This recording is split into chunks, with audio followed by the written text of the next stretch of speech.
સમગ્ર ગુજરાતમાં આ વર્ષે ડેન્ગ્યુએ કહેર વર્તાવ્યો છે. તેમાંય તેની પેટર્નમાં થયેલા ફેરફારને કારણે તે વધુ ઘાતક બન્યો છે.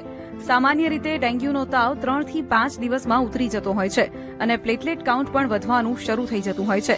પરંતુ આ વખતે તાવ પર પેરાસિટામોલ જેવી દવાઓની પણ અસર નથી થઈ રહી. ત્યારે રાજકોટના critical care specialist doctor Mayank ઠક્કરે દિવ્ય ભાસ્કર સાથે ખાસ વાતચીત કરતા જણાવ્યું, આ વખતે ડેન્ગ્યુની આક્રમકતા વધારે છે.